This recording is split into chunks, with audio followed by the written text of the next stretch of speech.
Let's talk about fish, baby. Let's talk about you and me. Let's talk about all the good things and the bad things that make fish. Let's talk about fish. Let's talk about fish. Fish.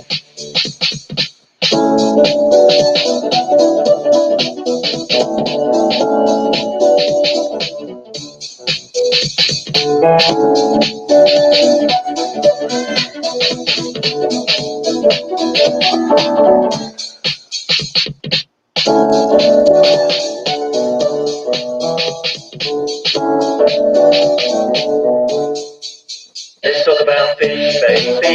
Let's talk about you and me. Let's talk about all the good things and the bad things that make fish. Let's talk about fish. Let's talk about fish. Fish.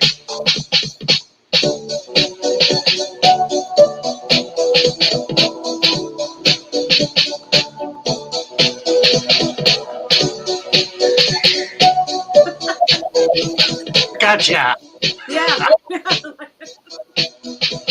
You're always doing that. You do it. I know. Sneak up on you. I'm doing something weird. You know. Good morning. Good morning, everybody.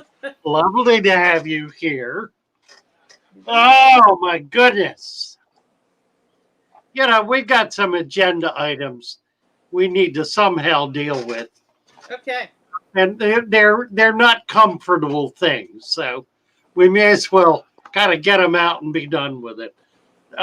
Two areas that probably link to each other. Okay.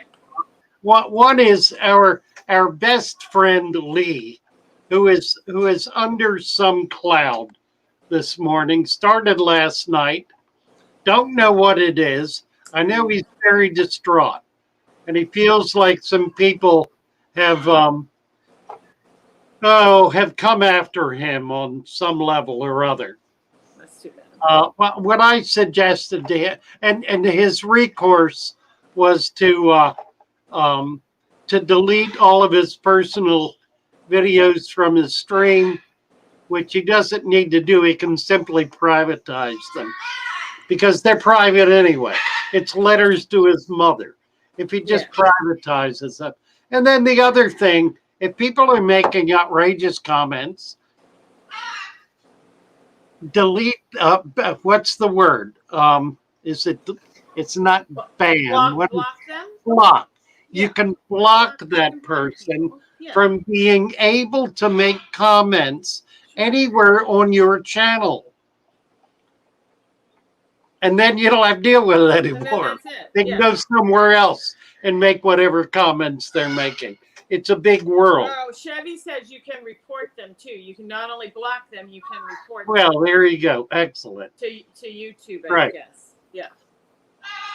I have assured Lee that if there are people who are attacking him that are coming off of my stream, which he said there are, then I want to know who they are, and I will encounter them.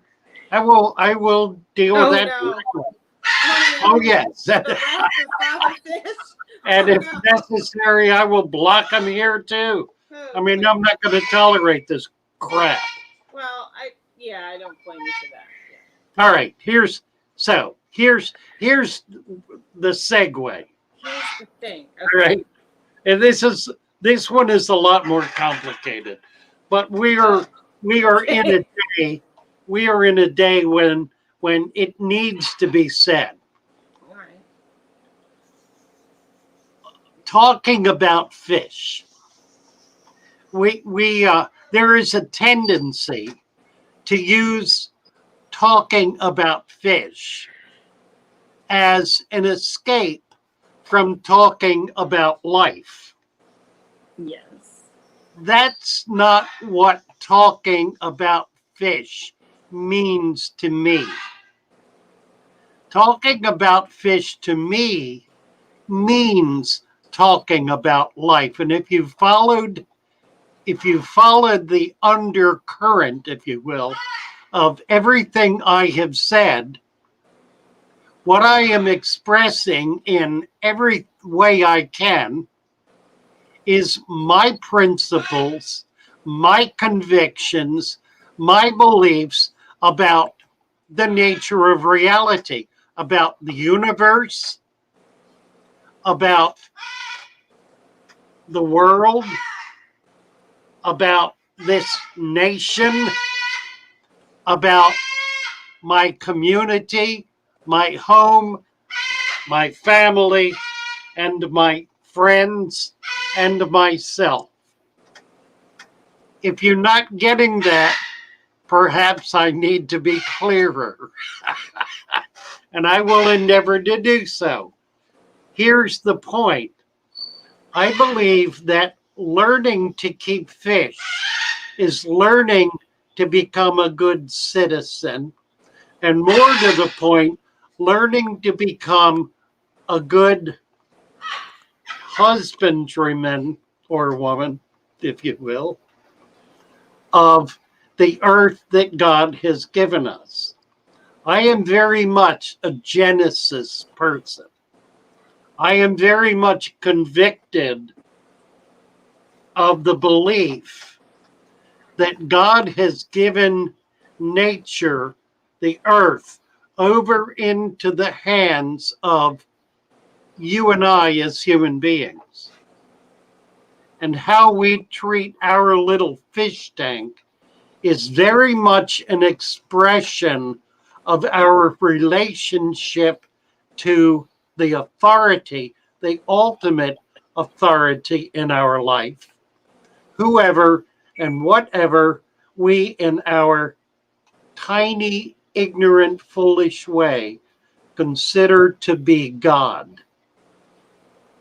So, I don't view talking about fish as an escape from dealing with the reality of the world. I consider it rather an expression of just precisely how we do that. Now, there is a principle extant in this YouTube family, fish family, if you will, that we are not to discuss politics and religion. I've spoken about this before. The reality, of course, is that that is an absurd proposition, because every word out of our mouths is an expression of our politic and our faith. So, the very notion we should not talk about politics and not talk about religion is nonsense. Nevertheless, I think it is not appropriate here in this forum to discuss, how can I put this? To discuss the fact that some of us are deeply distraught and angered by what is currently occurring in our nation, and others are celebrating it. I have no desire to leap into that cauldron, nor do I on either side, either to hold up one side or to condemn the other. I'm not interested in doing that at all. And I don't think that would be appropriate. So I'm not saying we need to get up here and fight about our politics. I'm certainly not saying that at all. All I'm really saying is that whoever you are and whoever I am, we are at all times and in everything we do and say, expressing who we are and what we believe and what we're all about as people. And I trust I do that. And I trust I do that with some clarity. I seek to do that with clarity. because I seek to express my beliefs through my hobby and through what I teach and what I stress as important in carrying out, in presenting my hobby. One more thing about that, then I'll be done. I do not believe that it ought to be the role of me or anyone else up here to tell anyone else how they ought to keep their fish. I'm not passing judgment. I don't pass judgment. I express what I believe, what I experience, what I know or believe I know to be true. And that's as far as that goes. I try not to say this is what you must do, or pass judgment to the effect of saying that's a stupid thing to do, or kind of whatever. I try very hard not to do that. I may slip. I may say something that is judgmental. It is not my intention to do so. Like any of us, I can get caught up in the moment and say things that I wish I had not said. I struggle not to do that, but clearly there are times when I do. And if it's talking about sand, well, I will simply put blinders on and muddle forward on my own. Thank you very much. All right, so enough about all that. Anybody wants to comment? I'm happy to reply to your comment.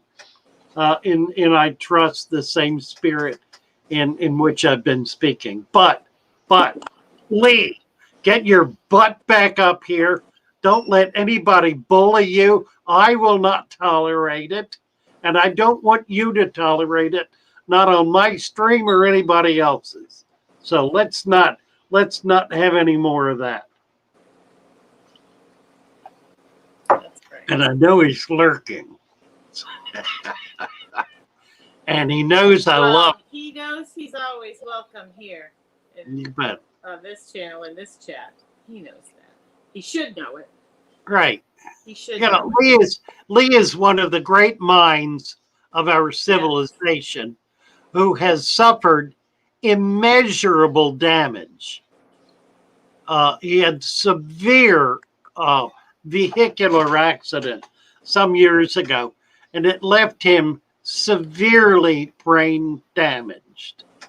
So he does occasionally say things and do things that that may be misunderstood, or that may be understood without full consideration of who he is and what he is about. But I love this man, and I trust him, and I cherish him. And he will be the last man standing in my stream. If any begin to fall, it won't be him. Okay. All right. So moving right along. Well, needless to say, there aren't a lot of questions. Not a lot of comments about that. Huh? Well, there's comments wondering what's going on, but not about fish. All right. So we may have to regroup here for a minute, and the chat's jumping, and things are going here.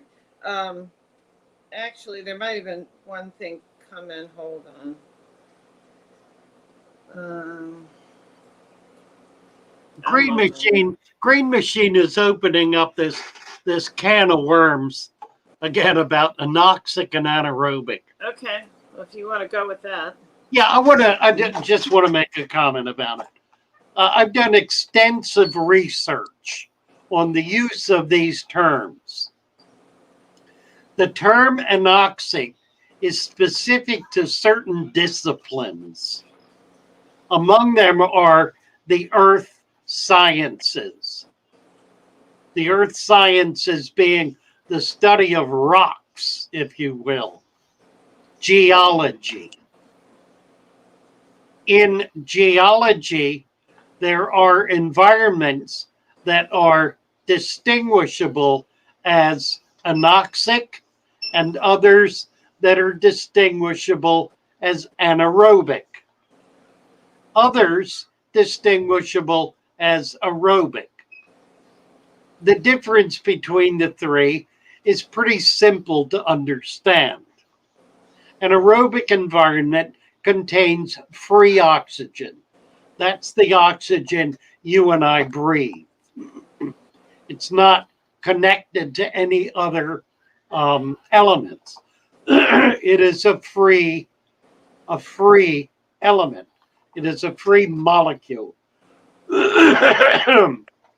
Anaerobic is an environment in which there may be oxygen, but it is linked to other material, to other elements, such as water.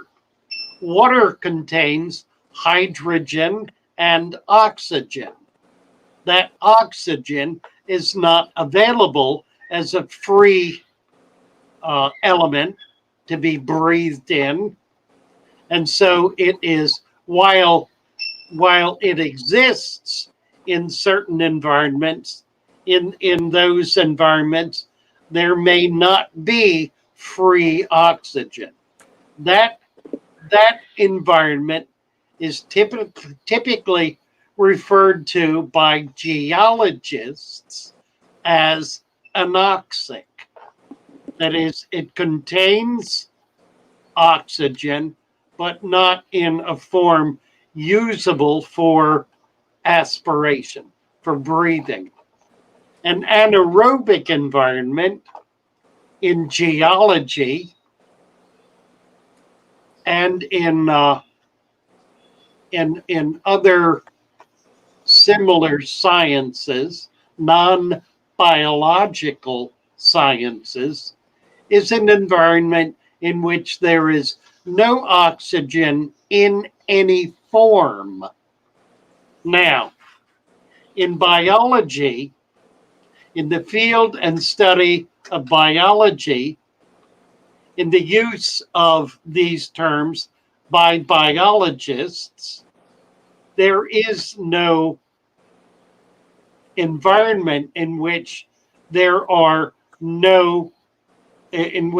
is no oxygen in any form. A biological environment will always contain some form of oxygen. Therefore, the tradition in biology among biologists has not been to use the word anoxic, but to use the word anaerobic. Aerobic, anaerobic. Clearly, an aerobic environment is distinguishable from an anaerobic environment. An aerobic environment is an environment in which there is usable free oxygen. An anaerobic environment is an environment in which there is no usable free oxygen. Now, that is a biologist's definition of the word, not a geologist's. So, there is a difference in the use of these terms in the scientific literature and in the scientific traditions.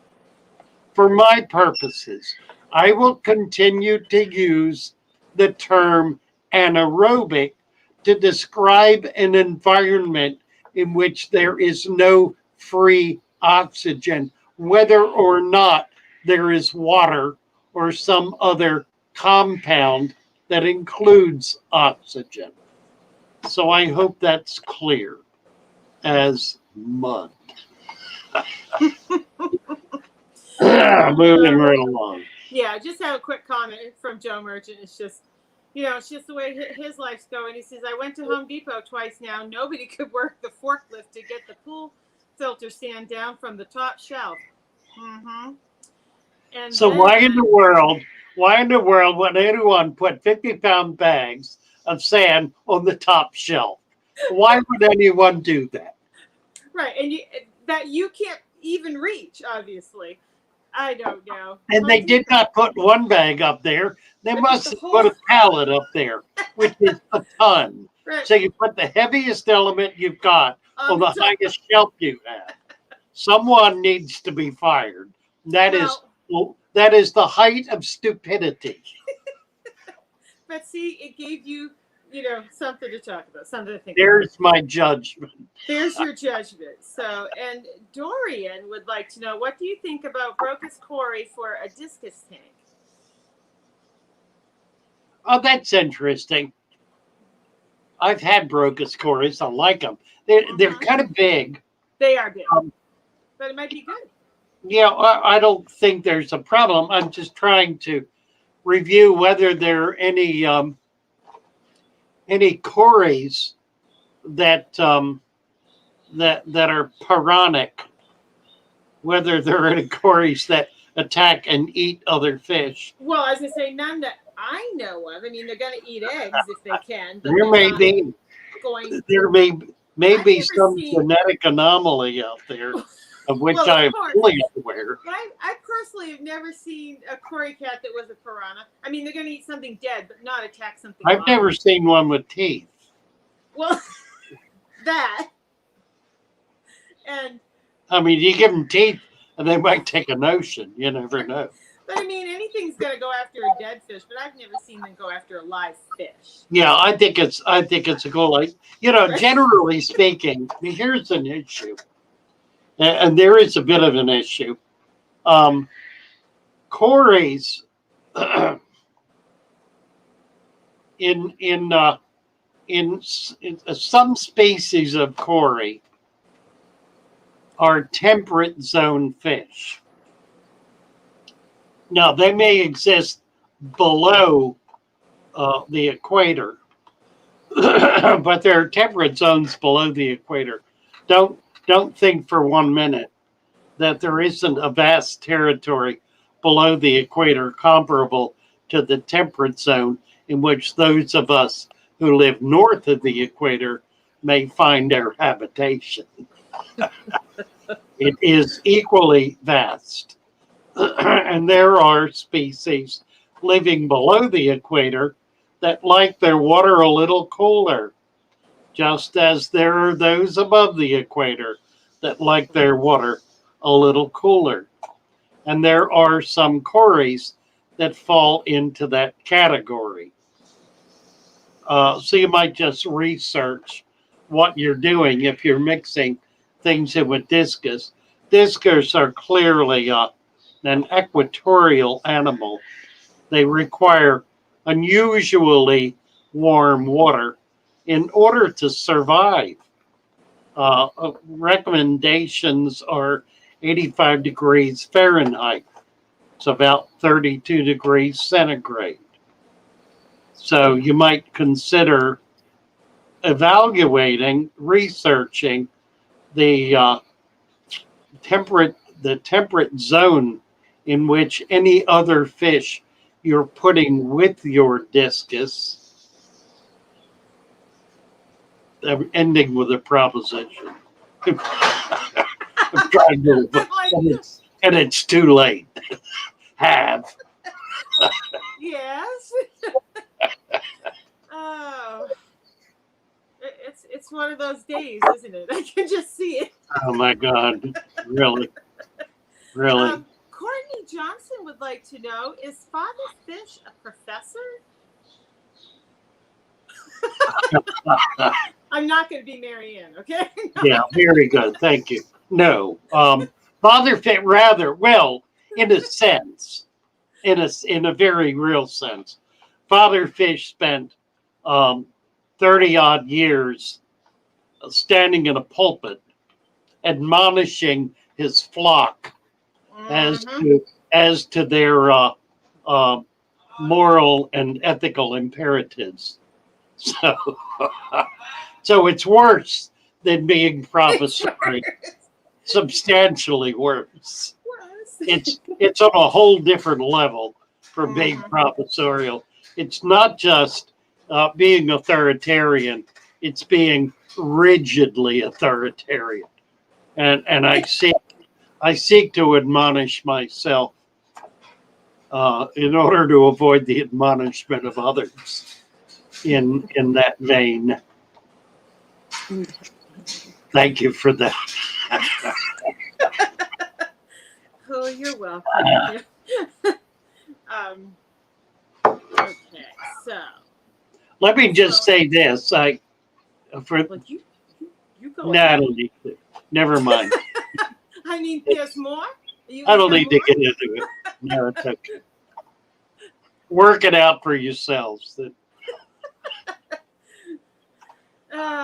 He has the stage. You definitely have the stage. Go The ahead. presence, yeah, right. It's your stage, you know. So I'm looking. There's a lot of coffee talk in here because we're all big coffee drinkers, okay? We can't get past the coffee. You're a pretty big. Would you call yourself a big coffee? What are you doing? Just trying to take the whole screen? Go ahead, bump me off. You're in charge. Anyway. All right. Let's see. I'm looking for a real question for you. Oh, well, we've talked about this before, but Paul, I believe, is new or newer to the channel. And he would like to know what is the definition of an endler, or is it only used for guppy? So is there a difference between endler and guppy? Genetically, it's rather minimal. There are some who claim that the endler is a native guppy. There are others who claim that the endler is a unique, essentially a subspecies. These are fish that crossbreed, so they're genetically sufficiently similar that they can breed with each other. I think the difficulty with this is it's like tomatoes, tomato. It's like tomatoes. Anna, yes. Well, it's even worse than that. The problem with tomatoes, corn. That's the one I wanted to mention. Corn. Okay. The problem with corn is that researchers have never been able to find anywhere in nature a wild corn plant. Isn't that interesting?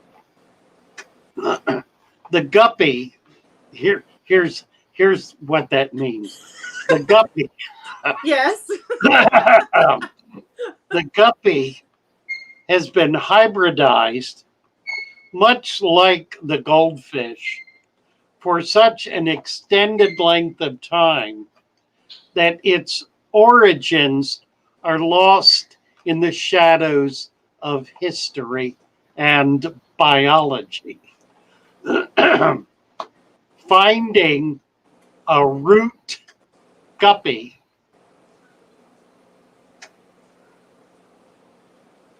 is virtually indistinguishable. That is distinguishable from an endler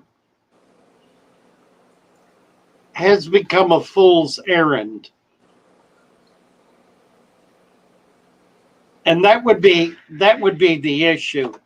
To find in the wild, in nature, a guppy that is distinct from an endler. And there may well be such creatures.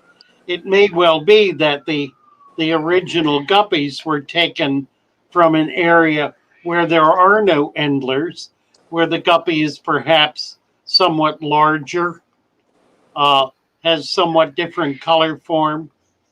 But consider this. in virtually every species, there are variations that occur by virtue of geography. As a biologist collects an animal, particularly an animal that is restricted and confined to a very local environment, as they discover the ancestors or the relatives of that animal in an environment separated geographically from the first population sufficiently that there are few, if any, contacts between them, there will be variations.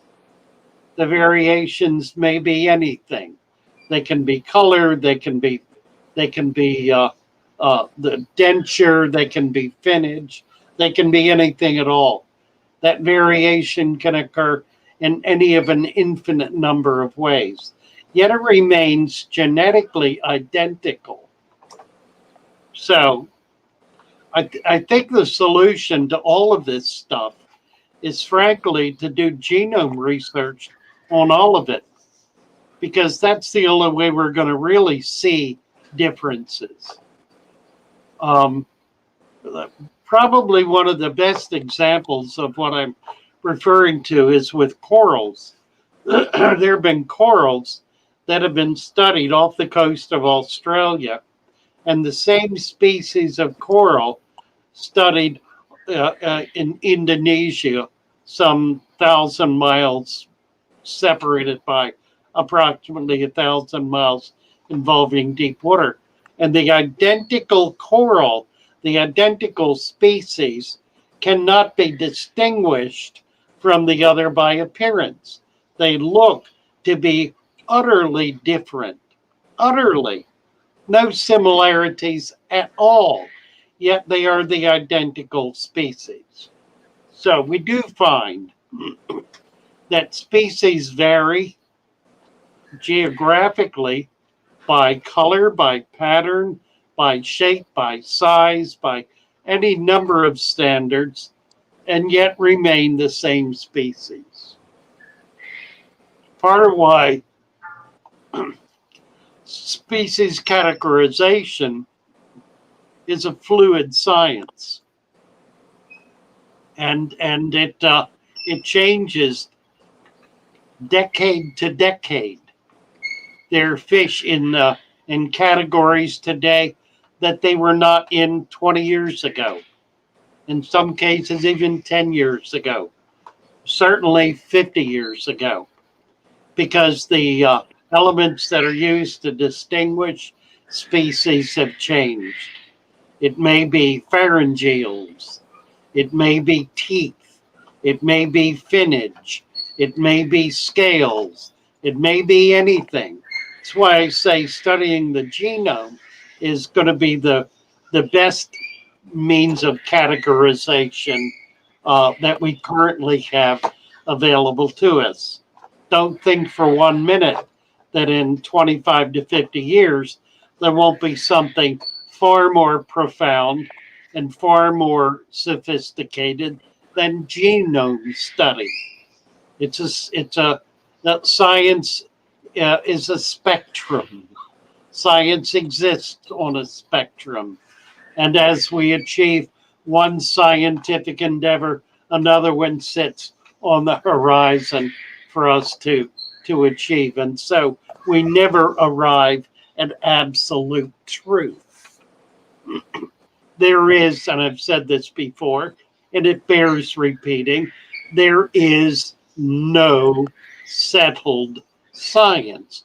The very notion of settled science is not a scientific statement. It is a dogmatic statement. It is a political statement. I maintain it's not even a religious statement, because the only thing settled in religion is the existence of God. All other matters are essentially open to a great deal of struggle and interpretation. Science is never settled.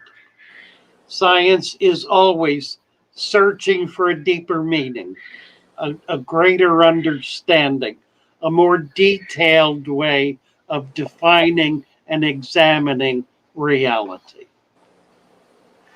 Lecture number 473. These are going to all be videos someday. You'll see. Your grandchildren will think I'm a genius or whatever. Okay. So we're just going to go with a quick, simple question that has nothing to do with fish. Craig would like to know how you drink your coffee. How do you take your coffee? It's a big discussion this morning. Yeah, good question. See if You don't know how you take it? I do. I just want to show you my brand. My brand. Oh, your Kathy brand. Bookseller. That's my brand. Which is it's an espresso Molito. I don't know what Molito means. A moderate espresso, I guess. Right. I drink it strong and black. Black. There you Strong go. and black. No sugar, no milk. I do like coffee with milk. I tend not to drink it because I don't drink enough milk and it goes sour. So Oh, well, that's I a good thing. Too. I have a half gallon sitting in the fridge now that has turned, that needs disposing of. You see, cream doesn't turn as fast. That'll keep for weeks. That's true. I know it doesn't. And I actually, don't like think cream would so be much. okay. Wouldn't cream be okay on your diet? Can't you have cream on that? Yeah, diet? probably would. I just think don't you much like it. Yeah. Okay, so now we can go to fish question. You know, everybody just likes to know things. Like the coffee. Yeah. Father Fish coffee mug, everybody. $25 PayPal. Yeah. Include your address, and we will send you your very own Father Fish and Tom mug. All right. Excellent. So, let me see. Now we've gone from, sand and guppy. So now we're going to move into lighting. Lighting. Oh my! Here we go. Yeah, I know. This comes up. This comes up every day, and I always say the same thing about it. Okay, but let's here's do the it. question. Go for it. Let me read the question. All right, Robert says, "Hello. Is there a difference between low light, left for more time, and high light, left for less time, considering the sum of light/lumens per day is the same?"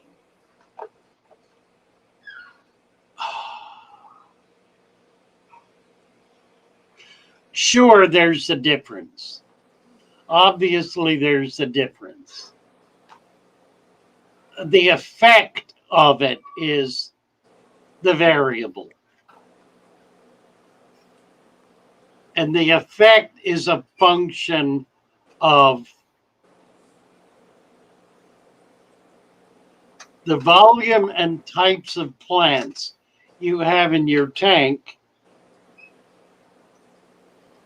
as well as the general biomass of your tank.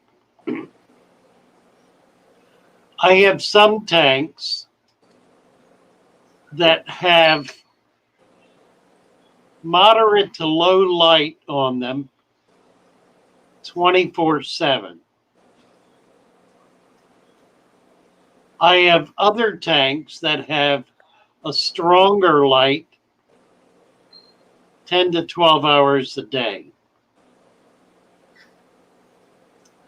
I do not notice a substantial difference in plant growth in either of those. I have noticed this.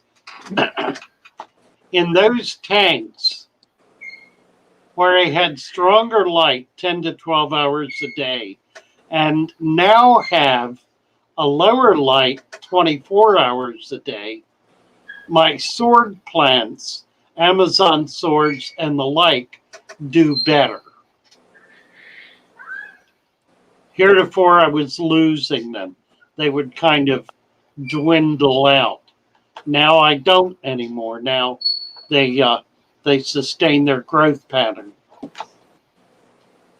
I think the bottom line is if you're concerned about light, about the lumens producing algae, then you simply do not have enough higher order plants in your tank to control the algae. Algae does not do as good a job metabolizing its plant nutrition as do higher order plants. So you can always drive algae out with more higher order plants. Algae is a plant, after all. It's not an animal.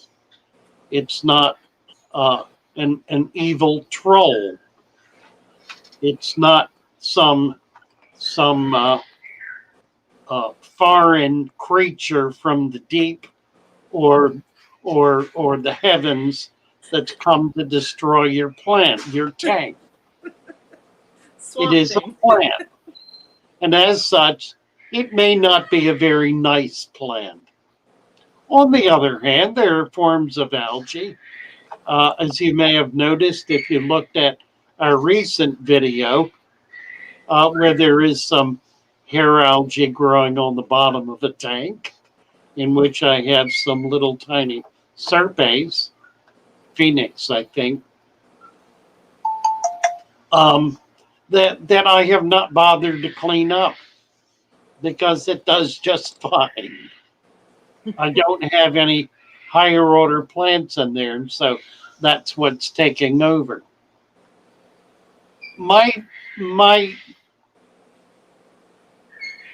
The principle I operate on is that there's nothing we can do to replace natural sunlight.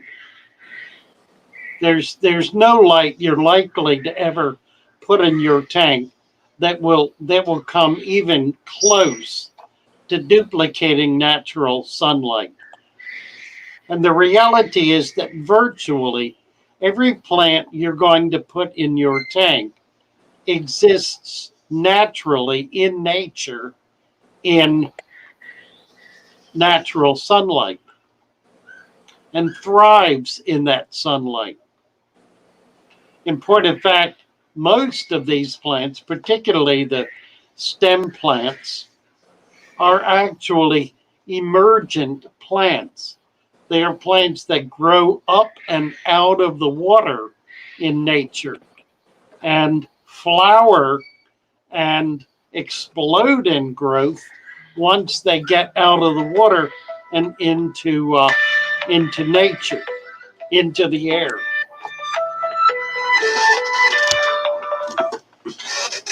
So you're not likely to run into the problem of having too much light. If your light is creating algae, try putting more plants in there. Clean up the algae as best you can, and try more plants. That's really what the system, the biomass in your tank is calling for, is more plants. So give it more plants. Put plants in you like better. If you got plants you don't like, change them out for plants you do like. If you got algae you don't like, change it out for algae or other kinds of plants you do like. Interesting that plants growing in the ocean are referred to as algae. And that's because they typically, most of them, do not have roots. They attach themselves to hardscape and grow much as algae does. So they're called algae. There are rooted plants, to be sure, in particularly brackish water. I'm not talking about that yet. I'm talking about the algae that live in the ocean, some of which are really spectacular. I wish they could cross over to freshwater, but I've not been able to achieve that. You ready for another question? You betcha. All right. So Tisha says, Father Fish, my emerged plants seem to struggle without any type of fertilizer. Can I promote some submerged growth with easy carbo or similar fertilizer? My tank has now a new brighter light. What I would recommend is that you do not, unless you have Anubias, Java, or other plants that do not have root systems. I would not recommend using a liquid fertilizer because that simply puts the fertilizer in the water. If you've got rooted plants that are languishing, put some root tabs or Osmocote or something else. Osmocote's a little hard to handle because it tends to want to. It's not as heavy as sand.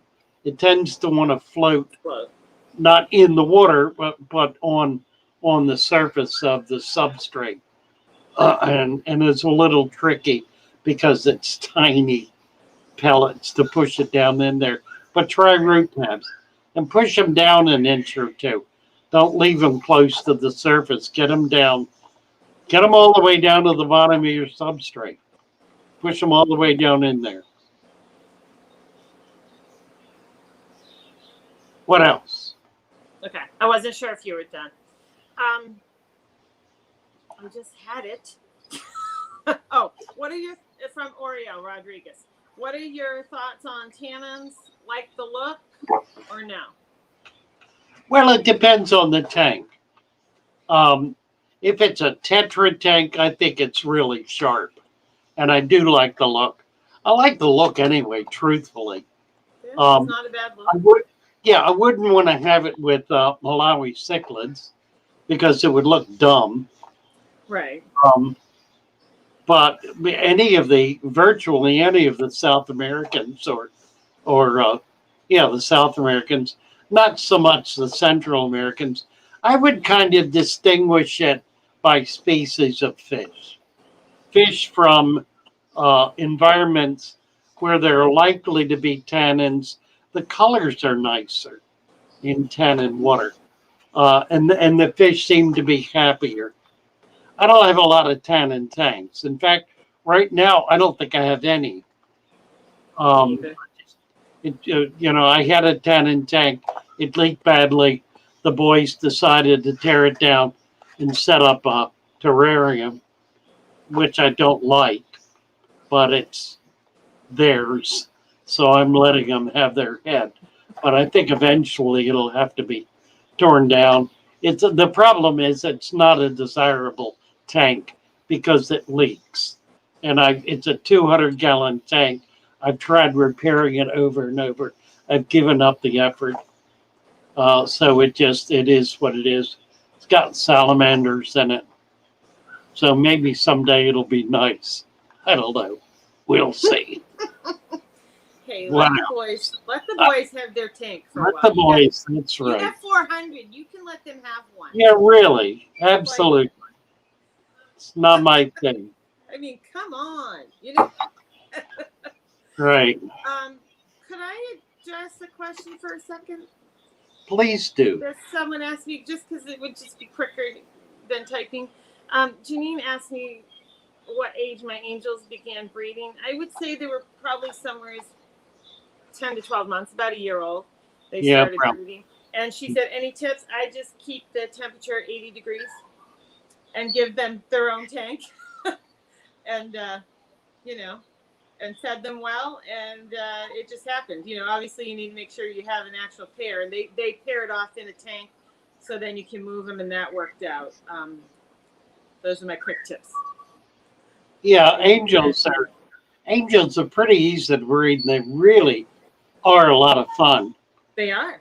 And you can raise the babies with the parents.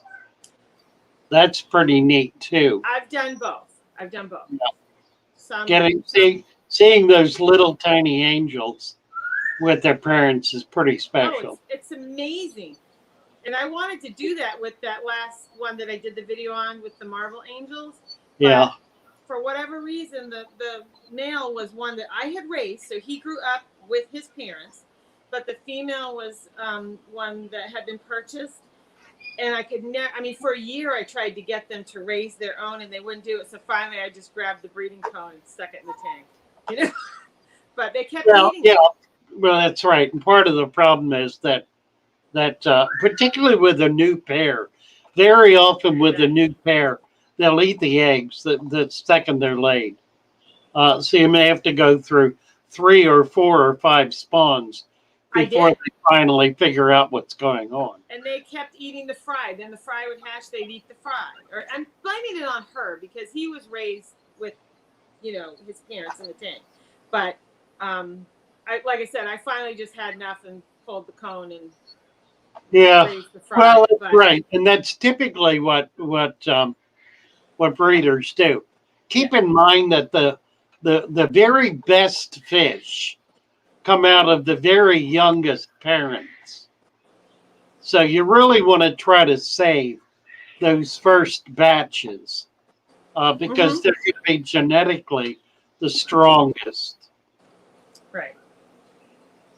But and that may mean you need to pull the eggs and hatch them out separately. I've done it both ways. I mean, I had one pair that would raise their fry, and they were great, and then another pair, and then this other one just kept eating them. So it's like, well, I finally decided I wanted some babies, so I pulled the cone. Yeah. I gave it a while. If I ever get moved up to the zoo, if that ever happens, I will begin to be able to produce videos about species of fish, doing life cycle species. I really can't do that here in the shop. I rarely get fish to breed, not because they won't breed, but because they get sold before they do breed. You were discussing that, and that's unfortunately, I mean, people come in, they want to buy the best fish.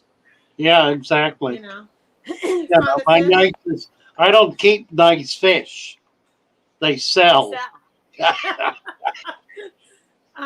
Excuse me, I have a frog in my throat, but we missed, Johans gave you a super chat. Did you see that? No. Let me get it. Excuse me. We missed that. It's cash for some chicken for your fish. Where is the time stamp? He's so cute, Johans is. It's around 9:33. Oh, wait. I don't know how I missed that big blue box. But we both missed it somehow. Well, I'm not scrolling. I am scrolling, so that's how I'm scrolling. I can't even get back to it.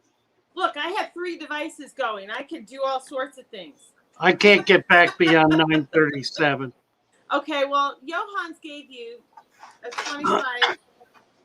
I'm not. It will. Whatever the denomination. Right, whatever his funds are. It's 25. And it's cash for some chicken for your fish. Thank you, Johan. And I'm sorry we missed it. I know. I'm going to see if I can get back on YouTube. Okay. Hi, Ian. I'm missing some hellos, but hi, Ian. Thank you, Johan. And I can't. I don't think. Let's see. I can get back to 9:42. All right. Can't go back far enough. Sorry, I missed that. I'm sorry we missed it too. Brian's Oscar fish. Has Brian been here? Brian's Oscar. I'm not sure. There's a bunch of new people here today, so that's up to you what you want to do. I know where you're headed with that. That's your channel. You do what you want. Brian's is very active in the chat, isn't he? Yes, he is. Let's make Brian moderate. And then I have something from Megan and Andrew, and they're new today. Well, they're not new today, but we haven't seen them for a while, and they're members.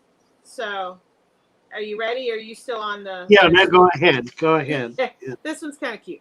Father Fish, we have 11 mystery snail clusters. We noticed our oldest male, Tarzan. I like that. Swinging from the frog bed. Has what I've seen called mental collapse. What should we do? It's sad. The shell is what's happening. I don't understand. I'm not. Yeah. What's the timestamp? It's 9:36. I don't know if you can get that, but if it's the shell and it's collapsing, I would say they need some calcium. Would you agree? Yeah, I guess. I can't get back. Okay.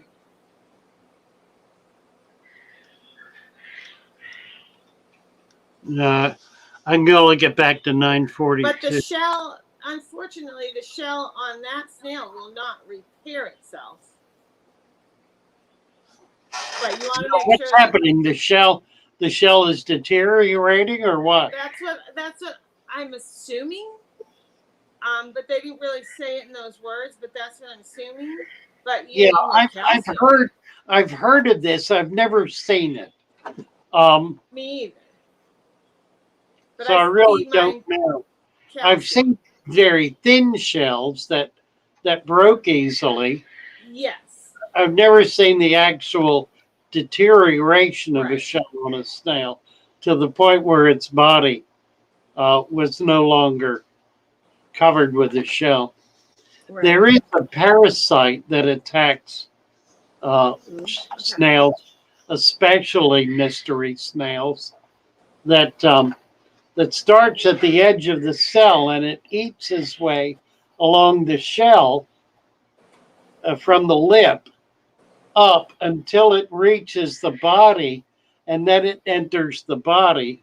It's a parasite that actually chews a notch in the shell, I assume on the inside of it, until it reaches the body. Somehow it doesn't seem to be able to bore through. There are other parasites that bore through. This is a particularly peculiar one that actually is on the lip of the shell and eats a notch up to the, I assume on the inside of it, up to the where the body meets the shell, and then enters the body and kills it. So they need to try to figure out if they just have a weak shell or if they have a parasite on that. Yeah, I don't know. I guess. I mean, a weak shell would be calcium, but if it's a parasite. But like I said, that snail is not going to repair itself. But if it's calcium based, at least the babies could develop good shells. Oh, this is interesting. 48. So in saltwater tanks, would coral be implemented to help against algae? Really, really insightful question. And yes, absolutely.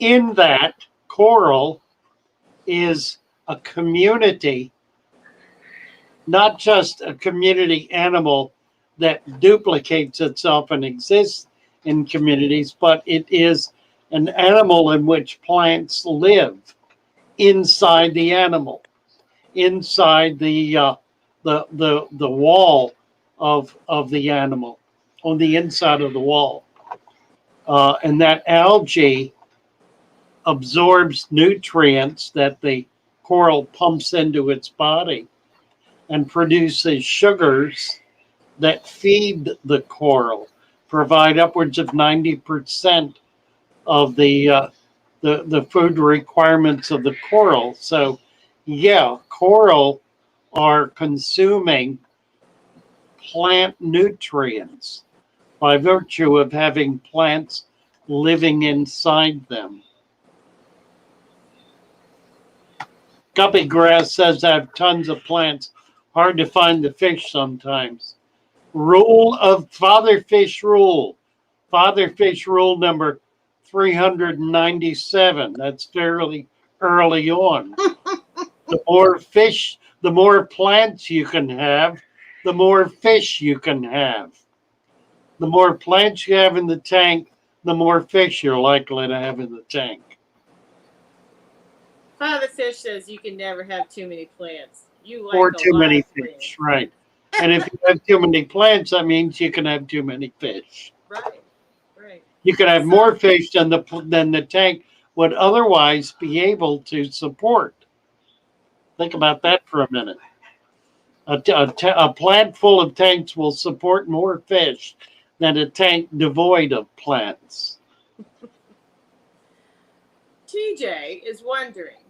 He has a single ram's horn, and he's wondering how it's been in the tank by itself for 3 weeks, and now he has eggs. He wants to know how that's happened if it's by itself. Well, I guess you have a lady snail that met a man somewhere along the way. Met some guy somewhere. There you go. There are animals that, what's the word for? Oh yeah, there is a word. Self-producing. Yeah. What is that? There are Chevy will animals know. that there are female animals that produce young. Yes. All of which are female. And I know the word, but I can't think of it. But Chevy Fish will enlighten us. Likely, or Stephen. Just give her a minute. Somebody will come up with that, right? No, there's a name, and I. That's right. Something genetics. So whatever. They're also while there are females. Self-cloning, she says. Yeah, that's not the word. But that's not the word. There is that's another not word. The one we're looking for. Right. Self-cloning works, but there's another word. Right. Here. There's also a fish that only produces. Hermaphrodite. TJ's hermaphrodite. Not the word. No? Okay. Still not the word. Oh, asexual, Geek Boy says? Close. It is close.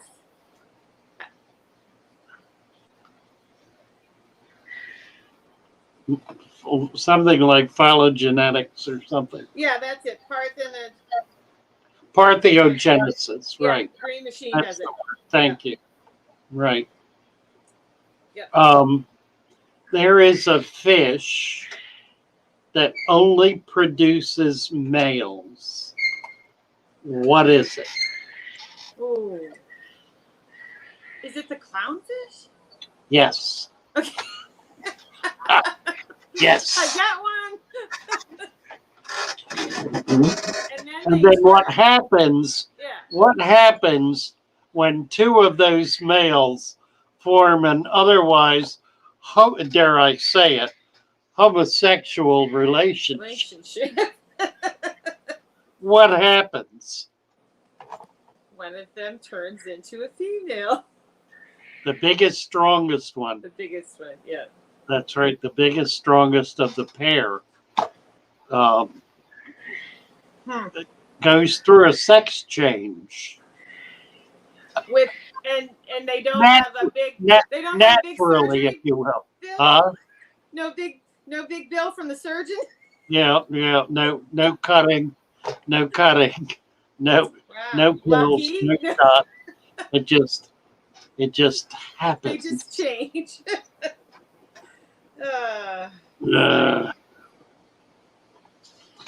Funny. All right. What do we got? I had something. Then we got off on that tangent.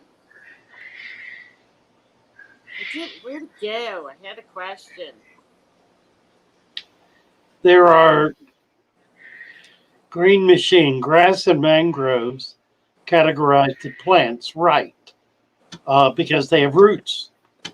But kelp is an algae. Now, kelp does not have roots, I don't believe.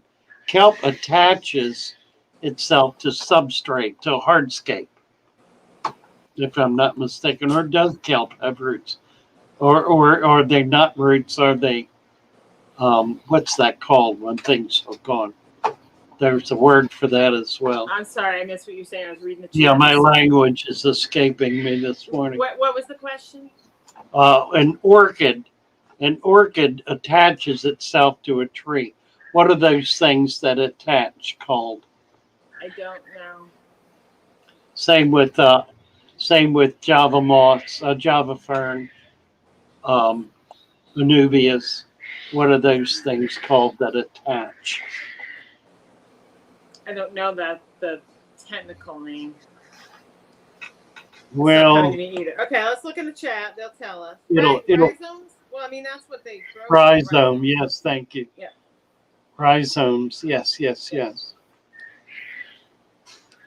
Hold fast. Yes, definitely. Yeah, the hold fast rhizomes. Right.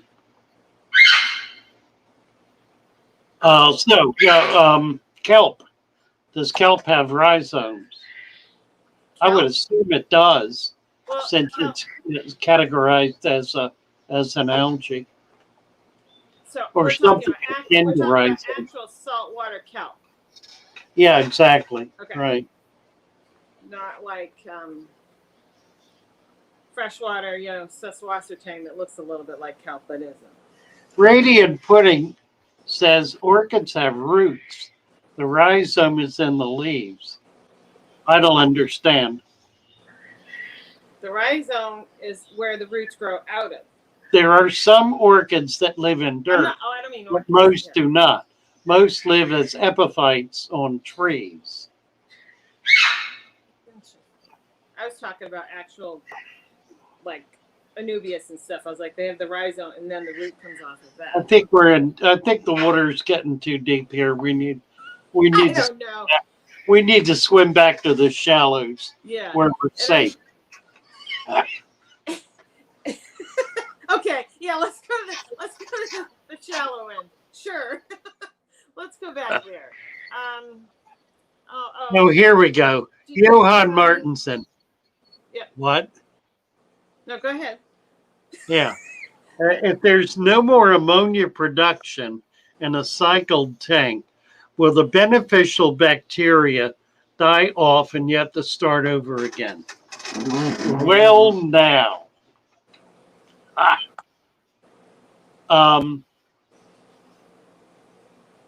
Yes. If there's no ammonia production, then the nitrifying bacteria will die off. Having said that, under what conditions would you have a biomass in a biological system where there would be no ammonia production? It would have to be in an otherwise dead environment. And by dead, I don't mean rotting dead. I mean lifeless environment. Only in a thoroughly lifeless environment would there be no ammonia production. So it's not a zero-sum game. It's not that your tank starts off with a bunch of ammonia that needs to be burned off.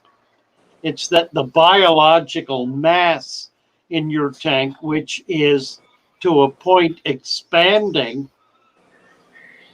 is producing ammonia that needs to be broken down or needs to be otherwise assimilated through nitrification. Now, to a point means in any given environment, there is ostensibly a maximum biomass that system is capable of producing. My notion is that it is virtually impossible to achieve that maximum. Almost no matter how much biomass you put in the system, if it's done judiciously, somewhat carefully, the system will develop a means to maintain stability with that biomass. So you can have greater and greater naturally occurring biomass in a system. Now, the reality is it doesn't work that way. The reality is it achieves a kind of stasis, a kind of balance. And that balance may fluctuate somewhat go up or down somewhat, but it'll remain in that a relative continuum unless you introduce a substantial new amount of biomass of new fish, new plants, a lot more food, whatever it is that'll increase the biomass will also increase the activity, the biological activity of that tank, of that environment. And it can go the other way too. Reducing biomass reduces the biological activity. So this is just a statement, but it's cute because it's TCM Bravo says I re-entered into the hobby a month ago and ended with 3 tanks in 1 month. Multi-tank syndrome is real. I'm excited to see where you're going to be at in 3 to 4 months. Right. Should be great fun. It grows like Keep duckweed. Keep us posted. That's right. It doubles every day. Right. 3, 6, 9. I mean, it's just good. Really. So So Johan is back. Johan's always here. Well, he's following up. He says if I put cycled filter into a beer bottom tank with nothing in it, and I wait too long before I put fish or anything else in it, yeah, it will. Just as I was saying, the biological activity will diminish to meet the requirements of the bioload. If you reduce the bioload, you reduce the biological activity. So the question is, will it reduce it to 0? And it certainly theoretically could be reduced to 0. Could a tank become utterly sterile? I would assume so. I think it would be somewhat difficult to achieve that without purging. If you simply allowed it to occur naturally, my hunch is it probably would not. And here would be the test. If you leave a tank, a bare tank, put water in it, let it sit for a year, and then put a small amount of food in it, and notice or a fish, whatever. Food would be better. And notice what happens to that food. It will deteriorate, and bacteria that are in that or come into that body of water will cause that deterioration. If it deteriorates, that means it's being attacked by bacteria. If it simply sits there and doesn't change, then you probably do have a sterile environment. So try it and see.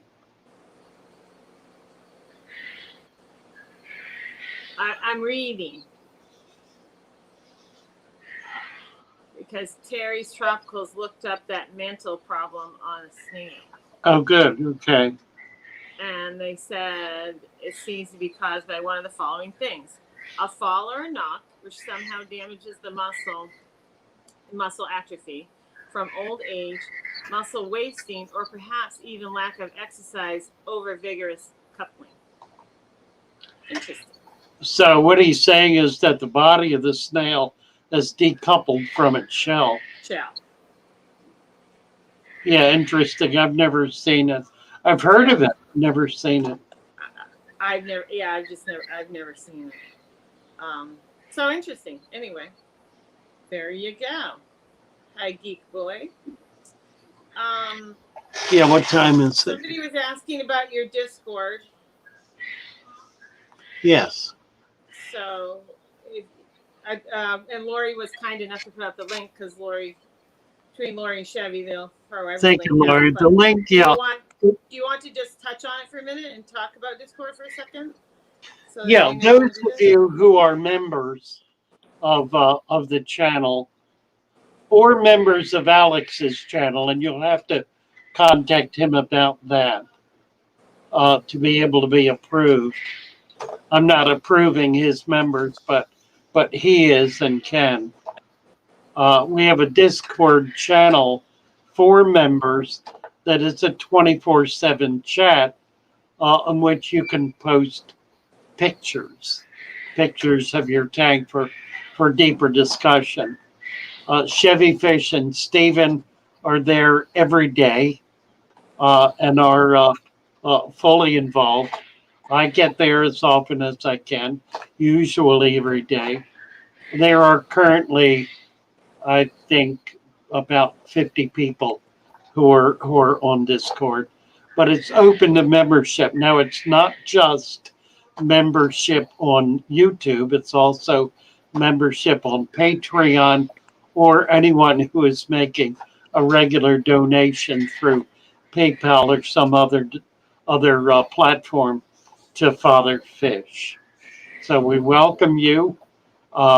It's a benefit of membership, was designed to be such, and is effective for those people who have chosen to become members.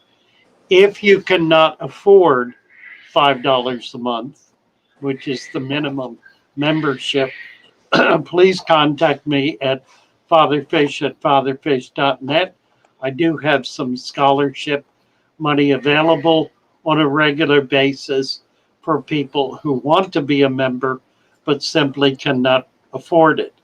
There are a few, and I'm happy to do that. There are senior citizens among us on extremely limited income who simply cannot afford $5 a month.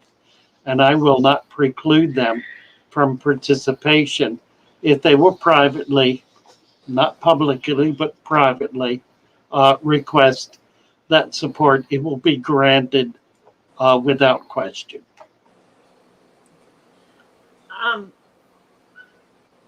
Keith Henshaw asks, Father Fish, do you have a plant to fish ratio you go by? No, I don't. I simply let it kind of balance itself. I do not have a lot of fish in my tanks typically. I have one tank that's overstocked, and that's my my aggressive cichlid tank. I have several sources of moving water in that tank.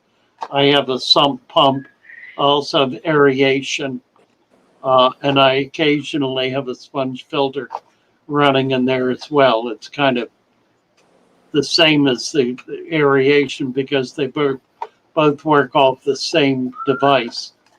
I don't like to do that. I do it in that case because it's simply easier to keep those fish that way without them aggressing each other, without having to have them in 25 different tanks. But generally, I have fewer fish in tanks than um, I could. Okay. So this next question is from Radiant Pudding. And it says, how do you start with new sand? Since it doesn't have much nutrients, are there plants that I would start with, or can I start with root feeders like Chris? Well, that's why we recommend a dirt substrate under the sand to provide that initial surge of nutrition, which is needed for the first year or two. And then after that becomes the foundation for the continued life of the system. So I do strongly recommend a layer of dirt under the sand as a way of creating that initial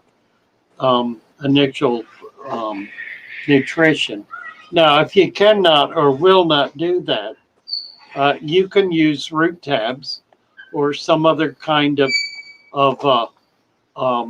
solid fertilizer or some other kind of something to get down in the lower levels of that sand, and that'll be effective. It'll take a little longer for it to really break down and take hold, but and you run the potential of it burning the roots. Not all fertilizer is healthy, and it's easy to over fertilize and to burn the roots with certain kinds of nutrients that that may exist in too strong a solution initially. So yeah, you can do that. I don't recommend it, but it certainly can be done. All right. Um, To the plant incoming. with a pH. What'd you say? Billy Bob Broccoli. Do the plants mess with the pH of the water? Also, will timidity plants kill the fish? I would say no and no. The plants will not mess with the pH of the water, and too many plants will not kill the fish. Right. I would not say so. Now, you might have algae that's so thick that certain fish can't swim through it. That would be a different matter. But that would not likely to occur naturally. That would occur when you combine the two. It would not occur naturally, not very easily. Okay. All right. I have another question for you. It's from incoming Hit the Dirt. Hello, all. I got 2 breeding pairs of scuds. Is it grammars? They are about a 1/4 inch long. I set up a little habitat for them. Any ideas on the best way to take care of them? You want to nurture scuds. They want to nurture scuds. So I'm assuming they want to raise scuds. Well, the easiest way to do it, of course, is to put it outside where it'll get sunlight and natural nutrition. Yeah, you can feed fish food. You want substrate that they can live and multiply in, and just don't put any fish in there because the fish will gobble them up. But it's pretty easy to grow scuds. You just need to don't be careful not to foul the water. You feed a little bit very sparingly once a week or so. They're pretty tiny. They don't take much. But if you don't have fish, you'll find they'll multiply pretty quickly. You can use, instead of food, you can put mulch in, plants, deteriorated plants, like dead leaves of plants. Anything like that will provide nutrition for scuds. Fish poop. Okay. I'm scrolling looking for questions, but I remember one that I passed and I don't recall who asked the question. But it was just a quick question about how you felt about sunlight in the tank. Is sunlight okay for a fish tank? I love it. I am so looking forward to having a fish room that gets natural sunlight. Mm-hmm. I very, very much want to be able to grow systems, plants, and fish in natural sunlight, and I cannot do it where I am now. So I'm hoping we can actually get this greenhouse going at the Catoctin Zoo and have some things happening there. And I mean, not only is the sunlight good for your plants, it's good for your fish, and it brings out sometimes, more vibrant colors in your fish if they get natural sunlight every day. Yeah, exactly. Johan is saying, any theory know why plants melt back at first when you get them and then start growing again? It's typically because they have been grown out by the farm as emergent plants. They've not been grown in water. They've been grown essentially in mud or in soil. and have been allowed to grow out in the area because they grow faster. Not all the time, but frequently, particularly with plants like swords. If you put them in water, the leaves that have been growing emergent will, in effect, drown, and they'll put out new leaves that are aquatic leaves. They're plants. Water sprite and water wisteria are a couple that very obviously have different kinds of leaves growing in the water than growing in the air. It's simply the same plant living in two different environments, and the leaves are different. So that's why, anyway. Doesn't kill the plant. It simply requires the plant to grow a different form of leaf. And here's Johan's with another question. Father Fish, is there, this one's a good one though. Father Fish, if there is no more ammonia production in a cycle tank, will the beneficial bacteria die off? And do you have to start over again? Yeah, I dealt with that one a while back. Oh, did you? I thought it was a different one. Sorry. No, it's okay. Stephen, let me just read Stephen's comment at 9:39. Okay. So I say it all the time. Science can become a fact. It happens all the time with trial theories and studies. However, the moment there is an outcome not seen or established, it's back to the learning table. So yeah, and here's the issue. Um, um, when the scientists become so enamored of their facts that they're no longer open to questioning their authority, they have switched from becoming scientists to becoming authoritarians, and their facts are no longer facts; they're beliefs that are being adhered to dogmatically. That perhaps does not happen as often today as it did in the past, with Archimedes and Galileo and so forth. But it happens more often today in politics and perhaps religion than it does in genuinely scientific fields. I think our sciences are probably in pretty good shape today as genuinely intellectual disciplines, whereas our politics clearly are not, and our religion typically even less so. Mainly Bettas is saying, I absolutely love Saswasser Tang, but cannot get it to grow at all. And I have no issues with any other plants, moss, etc. You got anything? Oh, no, I missed that. They just said they absolutely love Saswasser Tang, but cannot get it to grow. I mean, I know how I get mine to grow. How do you get yours to grow? Leave it alone.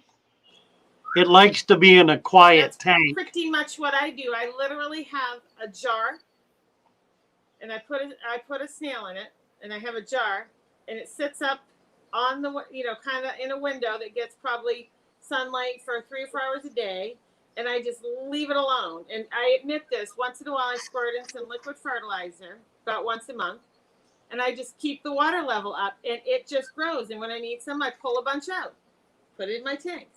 That's how I grow it. It does not like water movement. Nope. It doesn't like a lot of big fish in it. Yeah, I have zero in with it. It likes to be very quiet and left alone with a little bit of nutrition, and it'll be fine. Somebody just left a $5 super chat. Wow. Can we find it? Where'd it go? Well, let me see if I can. I got it.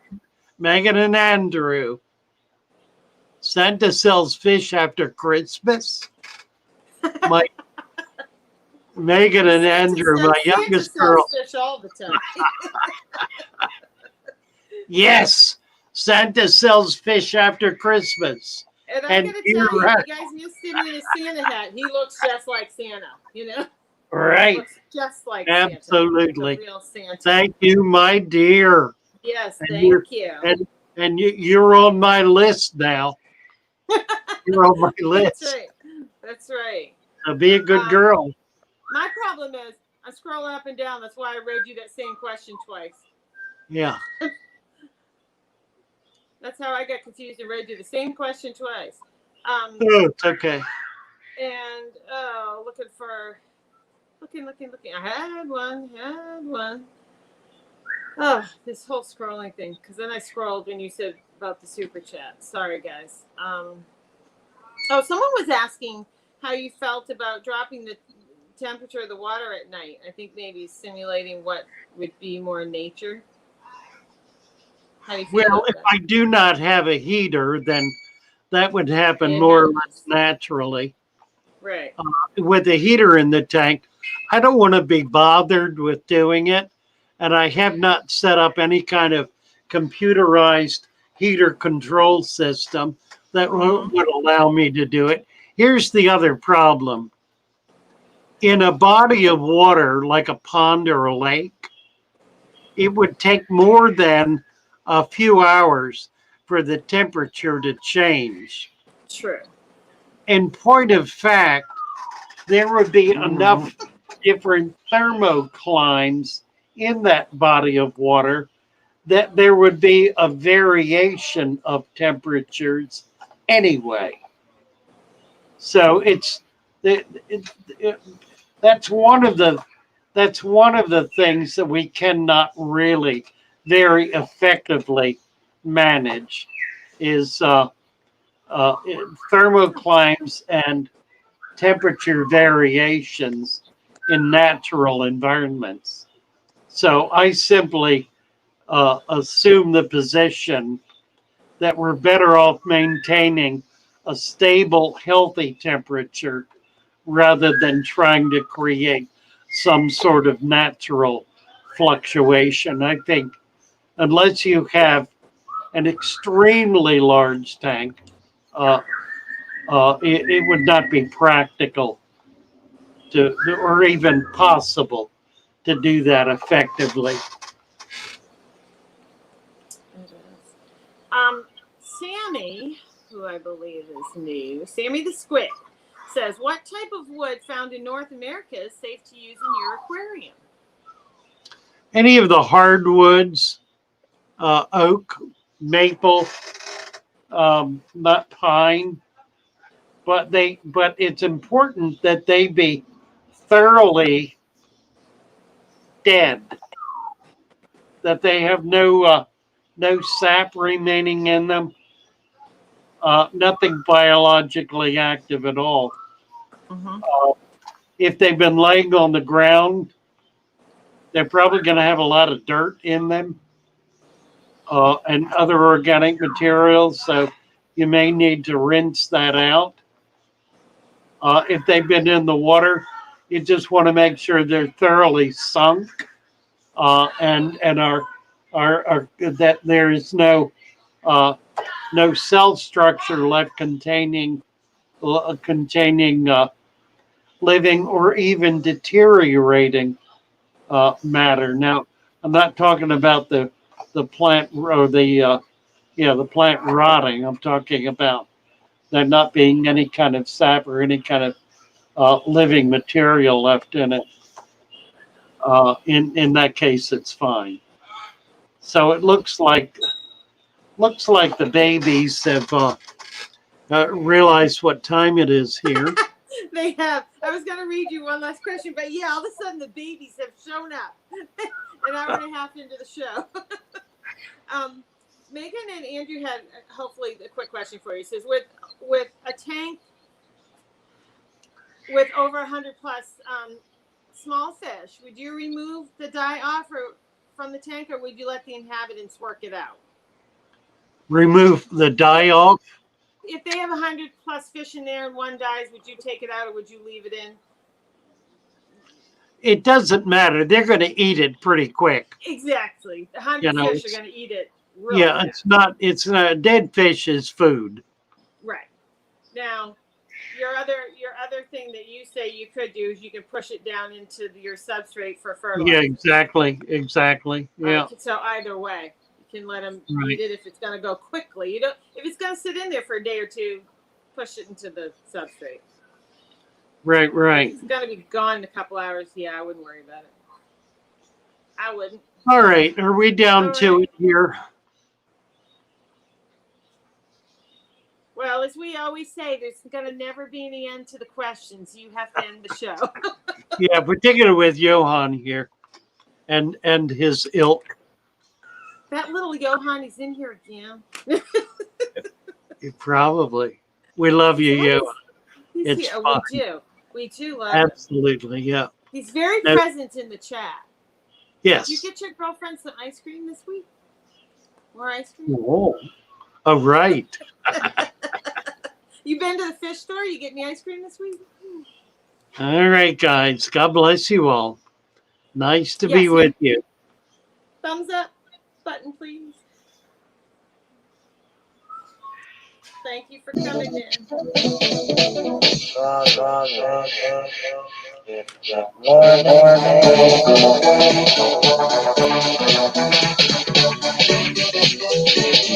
Bye for now.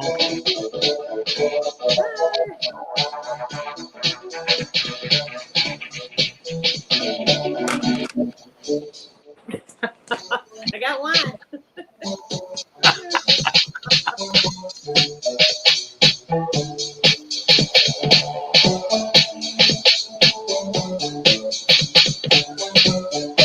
All right. Bye-bye, guys. Tomorrow is Thursday. We'll see you in the morning. Bye for now. Let's talk about fish, baby. Let's talk about you and me. Let's talk about all the good things and the bad things that make me. Let's talk about fish. Let's talk about fish.